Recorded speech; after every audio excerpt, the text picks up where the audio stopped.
1. The weight of unlived time.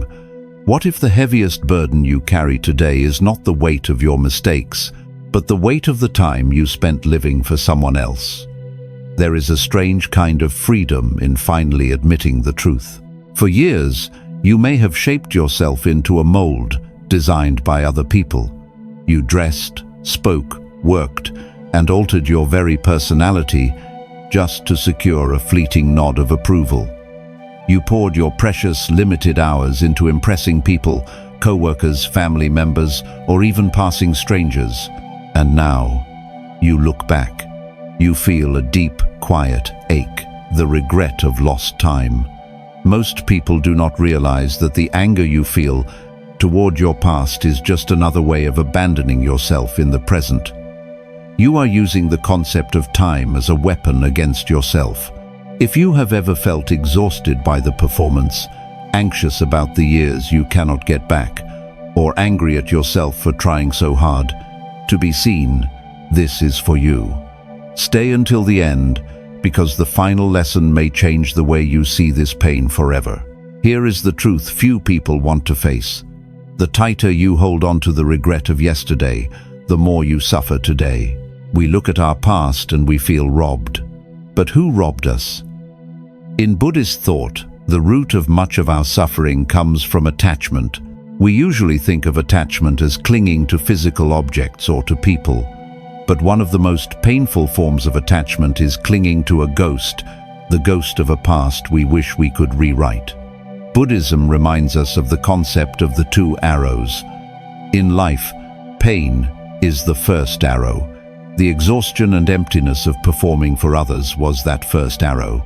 But regret, beating yourself up for not waking up sooner, weaponizing your own timeline to make yourself feel foolish, that is the second arrow. And it is an arrow you are choosing to shoot into your own heart. Imagine carrying a heavy, overflowing jar of water for miles up a steep mountain, believing there is a crowd at the top who desperately needs a drink. You strain your back. You ignore the beautiful trees and the quiet sky. You walk through heat and storm, completely consumed by the effort of carrying this weight. But when you arrive at the peak, there is no one there. Or worse, the people there are not even thirsty. You look down at your shaking hands and the heavy jar, and a burning resentment takes over. Why did I carry this? Why did I waste my journey? This is what happens when we chase external validation. We carry the heavy jar through our careers, buying things we do not need, staying in conversations that drain us, twisting our identities to fit into social circles. We endure the pressure because we believe the reward will be worth it. We believe they will see us, appreciate us. But when we finally put the heavy jar down, we realize the audience was an illusion, and we are left only with our own depleted energy. Ask yourself, think about your own life. Are you still carrying the resentment of the journey? What are you still holding on to? Are you angry at the people who were not thirsty, or are you angry at yourself for carrying the jar? Pause, breathe. Observe the thought of lost time without following it into darkness. You cannot go back down the mountain and uncarry the weight. But you do not have to carry the anger for another single second. Stop trying to punish yourself for seeking love and acceptance in the only way you knew how. Because peace is not something you find by perfectly auditing your past. It is something you make space for by forgiving the path you had to walk. But letting go of the regret of lost time is only the first step. To truly put down the heavy jar, we have to look closely at who we thought was standing at the top of the mountain. And this is where the next truth begins. 2. The illusion of the audience. What if the people you spent years trying to impress were never actually watching you at all? Here is a truth that can feel both terrifying and deeply liberating. The audience you have been performing for does not really exist. For so long, you may have walked through life believing that everyone is quietly judging your every move. You replay conversations in your mind, agonizing over a single wrong word. You worry about your job title, the way you look, or how your life compares to others. You build an entire identity to please an invisible jury. But the tragedy of this lifelong performance is that the judges are too busy worrying about their own performances to watch yours. The pure exhaustion of constantly checking the faces of others to see if you are allowed to be happy is a heavy burden. Buddhist wisdom teaches us about the nature of illusion. We suffer because we cling to things that are not real. One of the greatest illusions is the belief that our self-worth is determined by the external gaze of the world. In Buddhism, this is tied to the ego, a fragile, heavy shell that constantly demands to be fed, defended, and validated. Buddhism reminds us that everything, what's impermanent, when we tie our inner peace to the shifting winds of human opinion, we are building a house on rough water. It will never be stable. Imagine you are standing alone in the center of a vast, dark room, holding a single fragile candle. You spend all your energy shielding this little flame with your hands, terrified that someone hidden in the shadows will blow it out. You do not move freely. You do not dance. You barely breathe, just to protect this flickering light from the judgment of the dark. But when the morning comes and the sun rises, the room is revealed to be completely empty. There was no one in the shadows. You sacrificed your warmth, your movement, and your freedom, guarding a flame against a phantom wind. This is how we live when we are trapped in the need for approval. We hold ourselves completely rigid.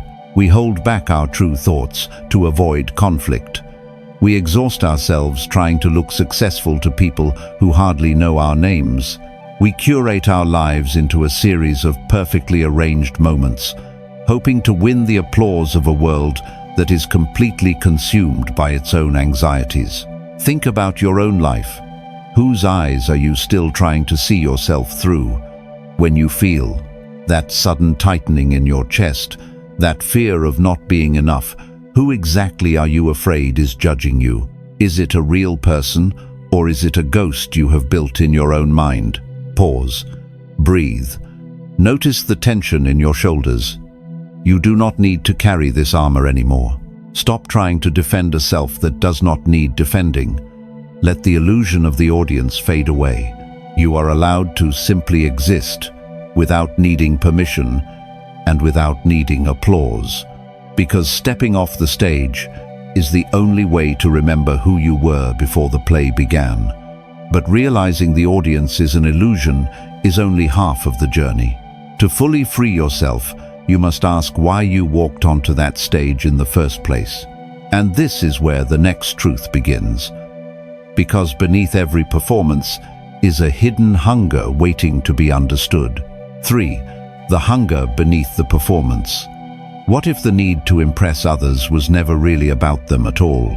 Here is a truth that requires profound honesty. We often judge ourselves harshly for the years we spent trying to please people. We feel ashamed for being easily swayed, for saying yes when our souls screamed no, for burying our authentic voices just to keep the peace. But behind every mask you have ever worn is a very simple, very human wound. We perform because we mistakenly believe that love, safety, and worthiness must be earned. You were not weak, you were just hungry. Buddhist wisdom teaches us about the nature of this deep, endless craving. In Buddhist thought, much of our unrest stems from a feeling of fundamental lack, a false belief that we are broken or incomplete exactly as we are. This craving drives us to seek external solutions for internal emptiness. We look outside ourselves to fill a void, hunting for praise and recognition. But Buddhism reminds us that seeking permanent peace in external validation is like trying to quench your thirst by drinking salt water. The more you drink, the thirstier you become. True wholeness is not something you acquire. It is something you uncover. Imagine a beautiful, expansive lake that has somehow convinced itself it is going dry. Terrified of emptying out, the lake begs the sky for rain. It anxiously watches the clouds. It alters its own shorelines, trying to catch every single drop of water that falls from the mountains. It relies entirely on the unpredictable storms to feel full and worthy. But the lake has forgotten something vital.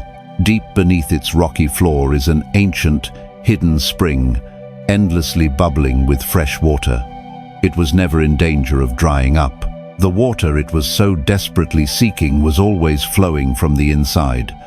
This is exactly what happens when we look to the world to tell us we are valuable.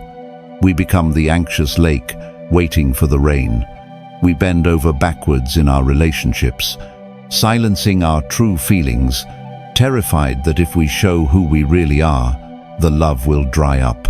We burn ourselves out at work, sacrificing our health for a fleeting compliment from a world that will eventually forget us. We spend hours comparing our lives to strangers, starving for a temporary drop of validation. We forget our own hidden spring. Ask yourself, think about your own life. What are you truly starving for when you seek someone else's approval? Is it really their fleeting praise you want? Or are you simply looking for someone to give you permission to finally accept yourself?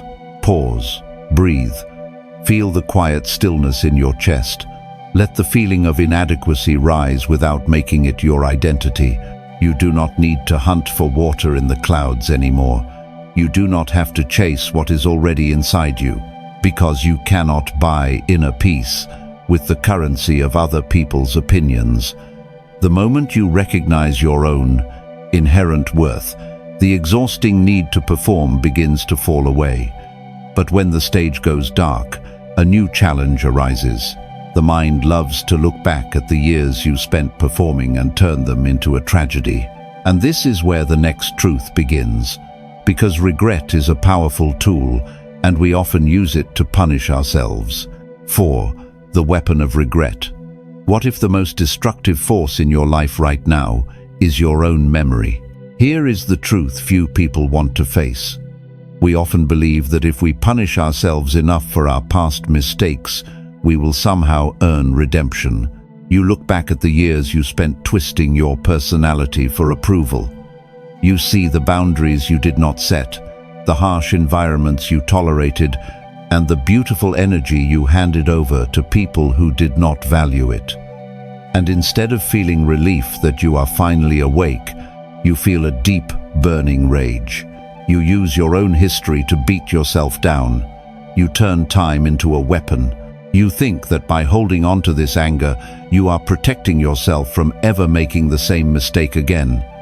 But you are only prolonging the pain. In Buddhist thought, the past is merely an echo. It has no physical reality, no weight, and no power over you, unless you actively choose to breathe life into it. One of the deepest lessons of Buddhism is the practice of letting go of what has already died. When we cling to regret, we are trying to change a ghost. We suffer not because of what happened years ago, but because our minds are insisting that it should have happened differently. Buddhism reminds us that the version of you who made those past choices no longer exists. To hate that past self is to wage war on a shadow. Imagine a traveler who realizes they have walked for days in the wrong direction through a dense, thorny forest.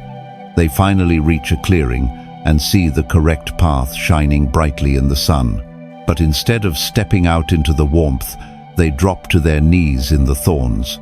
They begin striking the ground, weeping over the wasted days, furious at their own feet for walking the wrong way. They stay in the darkness, punishing themselves for getting lost, while the safe, peaceful path waits just inches away. This is what we do when we weaponize our regret. We realize we spent a decade living for the approval of others.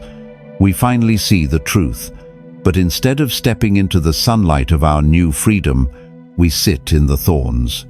We agonize over the career choices we made just to impress our families. We bitterly replay the years spent trying to hold on to a relationship that only drained us. We convince ourselves that because we were asleep for so long, our awakening does not count. We tell ourselves we are too late. Ask yourself, think about your own life. Are you sitting in the thorns right now, What are you afraid will happen if you simply forgive yourself for taking the long way around? Is this heavy thought bringing you peace, or is it feeding your fear?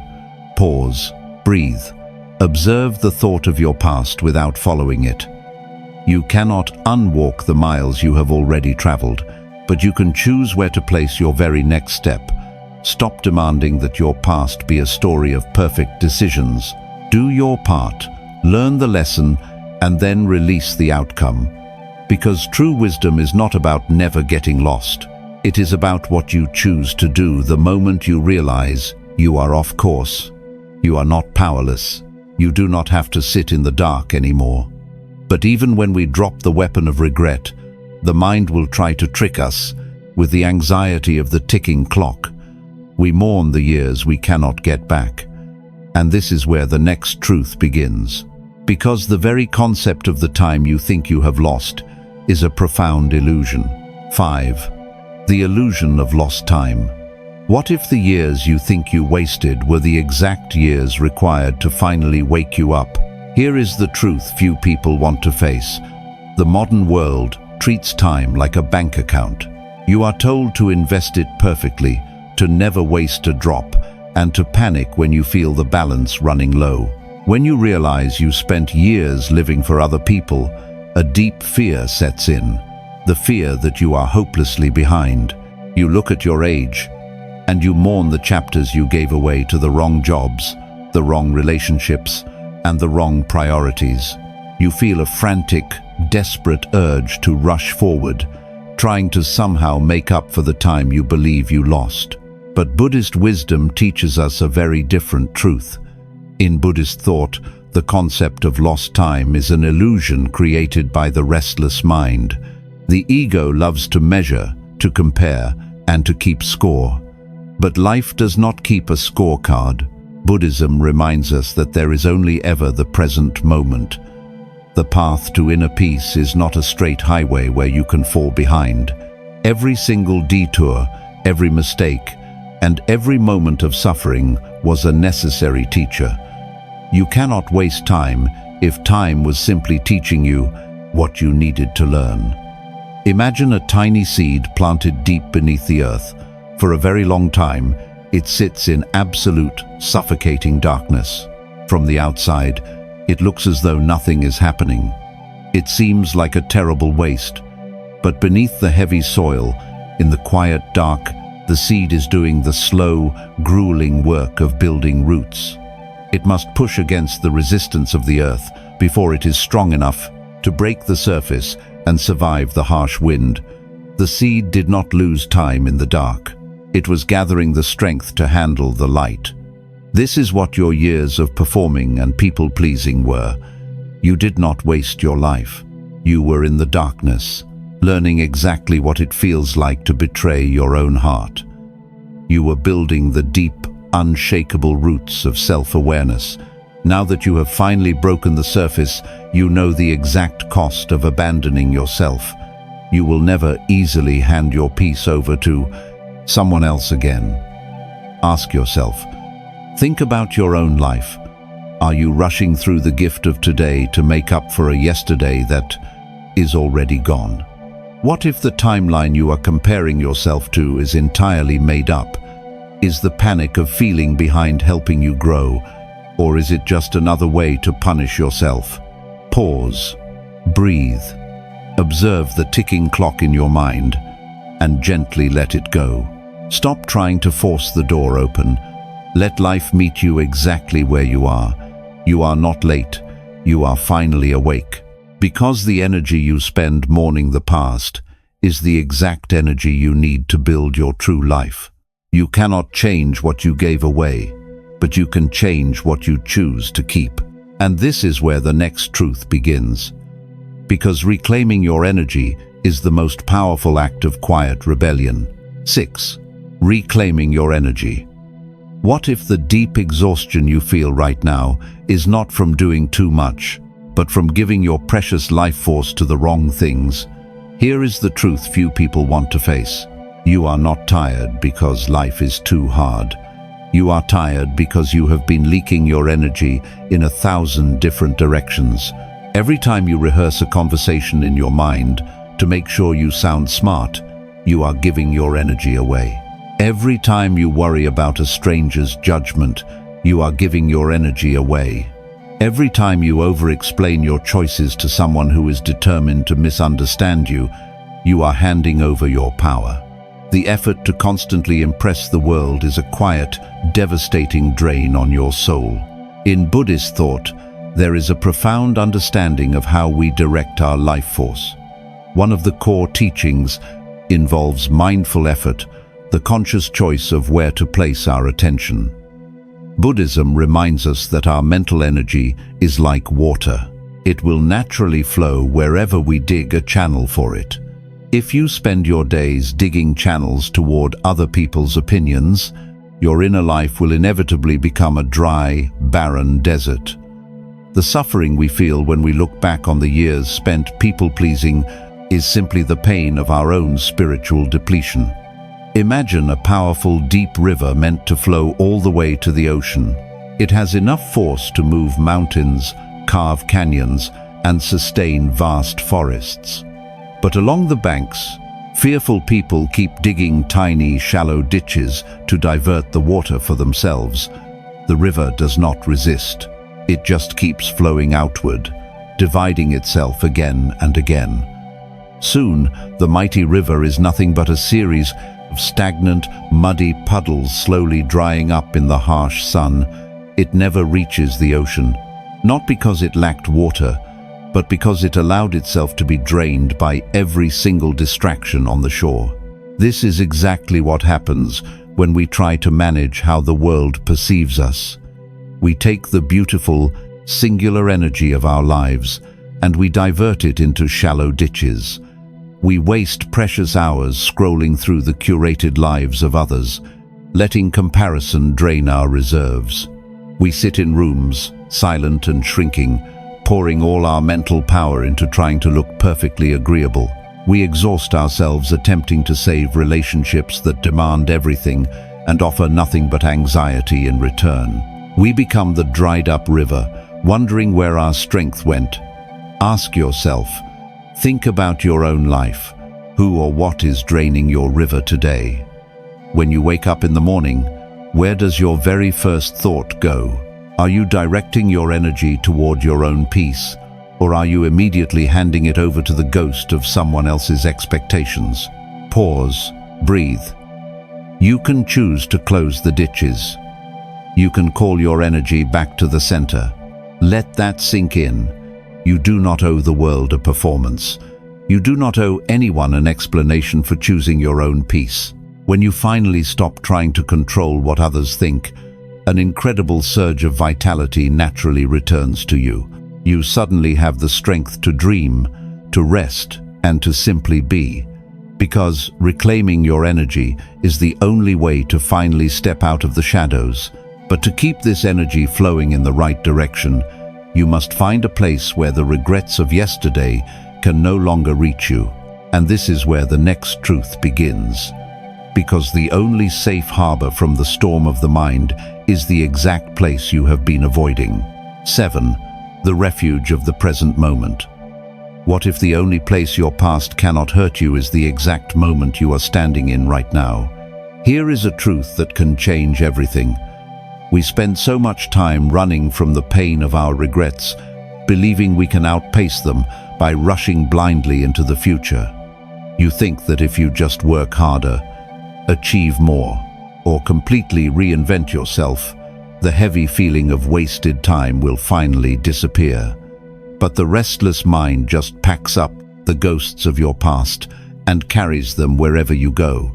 You cannot outrun your own memory by moving faster.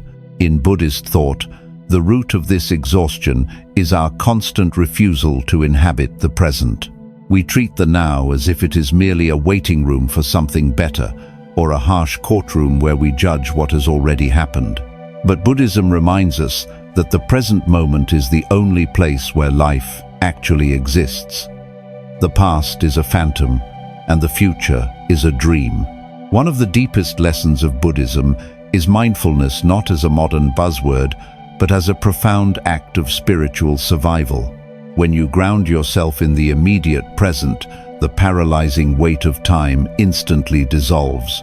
The present moment is the ultimate refuge because a ghost cannot breathe the air of the present. Imagine a vast sky filled with dark, terrifying storm clouds. The wind howls, the lightning strikes, and the rain violently lashes out. If you stare only at the dark clouds, you will believe the entire world is ending. You will tense up, bracing yourself for destruction. But if you look deeper, you realize the clouds are just passing weather. Behind the fury of the storm, the endless, deep blue sky remains completely untouched, silent and at peace. The sky does not fight the storm. It does not regret yesterday's rain, nor does it fear tomorrow's wind. It simply holds the weather, knowing it will all eventually pass. This is how we must learn to treat our own regrets. We let the storm of anxiety thrash us while the physical world around us is completely safe. You walk outside on a beautiful day, but your eyes are blind to the light because you are agonizing over a career choice you made a decade ago to impress your parents. You sit at a quiet dinner table, surrounded by peace, but your mind is violently fighting a battle to defend your reputation to someone who is not even there. You lie in a warm, comfortable bed, but your thoughts are entirely consumed by the invisible audience you used to perform for. You are entirely absent from your own life. We endure the storm because we forget that we are the sky, not the clouds. Ask yourself, think about your own life. Where is your mind right this very second? Are you actually here, breathing, existing in this exact room? Or are you miles away, fighting a war that ended years ago? Pause, breathe, feel the solid ground beneath you. Listen to the quiet space in the room. Let the feeling of regret rise like a dark cloud, and simply watch it drift across your inner sky without following it. You do not need to fight it. You just need to stay right here. Because peace is not the absence of the storm. It is the realization that the storm cannot touch your deepest center. Returning to the present moment allows you to drop the heavy armor you have been wearing for years. But to truly stay in this quiet refuge, you must face the hardest task of all. You must look at the younger, scared version of yourself who built that armor in the first place and refused to abandon them again. And this is where the next truth begins. Because beneath every judgment you hold against yourself, there is a desperate need for grace. 8. Forgiving the version of you who performed. What if the part of yourself you resent the most was actually just trying to keep you safe? Here is the truth few people want to face.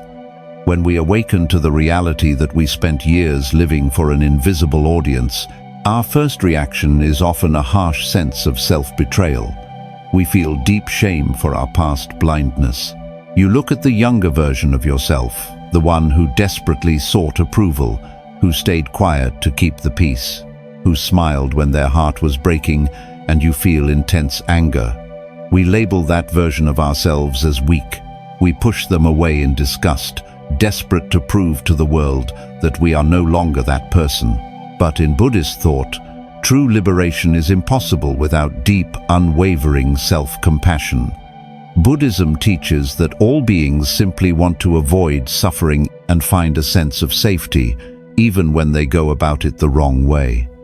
The version of you who performed and people pleased was not weak.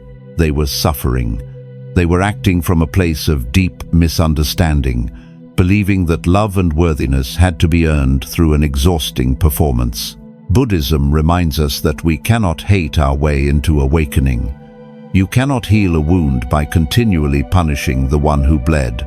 Imagine a beautiful butterfly that has finally broken free from its cocoon. It spreads its fragile wings in the warm sunlight, feeling the incredible, vast freedom of the open sky. But instead of flying forward, the butterfly lands right beside the empty, broken shell of its cocoon. It stares at the dark, restrictive casing in absolute disgust.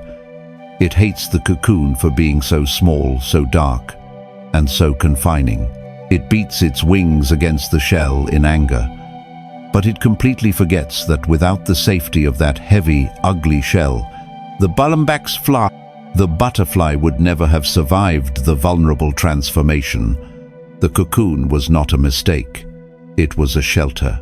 This is exactly what we do when we refuse to forgive our past selves. We look at the years we spent trying to impress others as a prison, entirely missing the truth. The version of you who performed did exactly what they needed to do to survive a world that felt overwhelming and cold.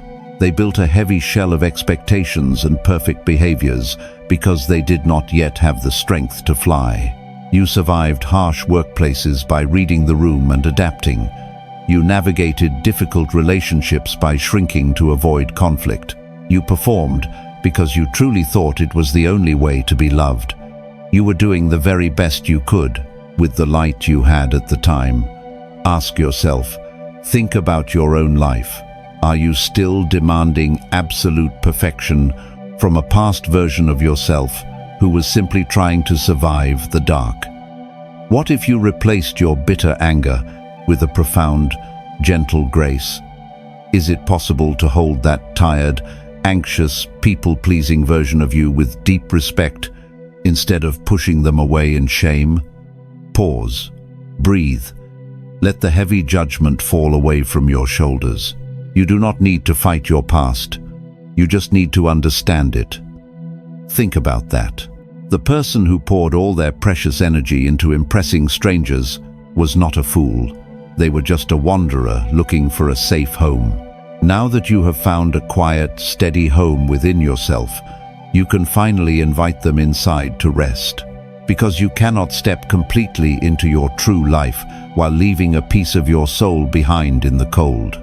You must bring the exhausted performer off the stage and gently tell them the play is finally over.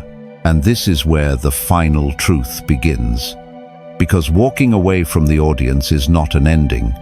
It is the beginning of everything. 9. Stepping off the stage into freedom. What if the moment you finally stop trying to be seen is the exact moment you finally begin to live? We spend so much of our journey tangled in a painful, exhausting paradox. We think we are walking toward freedom by performing, achieving, and contorting our lives into a masterpiece designed to win the approval of the world. We believe that if we just secure enough applause, the deep ache of inadequacy will finally vanish. But the more we try to control how others perceive us, the heavier the chains become. You have carried the weight of unlived time. You have stared into the illusion of the audience. You have uncovered the hidden hunger that drove your every move. And you have realized that weaponizing your own past does nothing but prolong your suffering. Now, you stand at the edge of the stage. The lights are glaring. The heavy jar of expectations is still resting by your feet, and the invisible judges are nowhere to be found. Buddhist wisdom teaches us the profound beauty of non-attachment. It is the realization that peace is not found by winning a game that was rigged from the start. Peace is found when you realize you no longer have to play. In Buddhist thought, a truly liberated mind does not seek validation from the chaotic winds of external opinion. It finds its stability deep within, returning again and again to the quiet sanctuary of the present moment.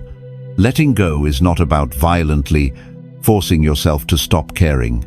It is about gently unclenching your hands and letting the sand slip through your fingers, realizing the sand was never yours to hold.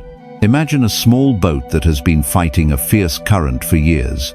The rower is exhausted, their hands blistered, their body aching from the relentless effort of trying to row upstream to reach a glittering city that always seems just out of reach. They believe their worth is tied entirely to how hard they row. But one day, utterly depleted, they simply drop the oars, they surrender. And as they do, the boat turns. The gentle, natural current takes over. The boat begins to drift effortlessly toward the vast, open ocean. The struggle ends not because they won, but because they finally let go of the resistance. This is what happens when you step off the stage. You drop the heavy oars. You no longer have to explain yourself to people committed to misunderstanding you. You no longer have to shrink your truth to keep the peace. You no longer have to mourn the years you spent rowing upstream, because every stroke was necessary to teach you the true value of surrender. You are no longer a performer in a play written by someone else's expectations. You are the quiet sky holding the passing clouds. You are the deep river flowing naturally toward the sea. The exhaustion you feel is just the echo of a war that is already over. You survived. Ask yourself, think about your own life. What does it feel like to finally put the burden down? What will you do with all the beautiful, quiet energy that is now returning to you? Pause. Breathe. The stage is dark, but your inner light has never been brighter. Stop measuring your worth by the applause of ghosts. The time you spent trying to impress the world is not a tragedy. It was simply the long, winding road that finally led you back home to yourself. If these lessons touched your heart, share this video with someone who may need a little more peace today. You can let go now.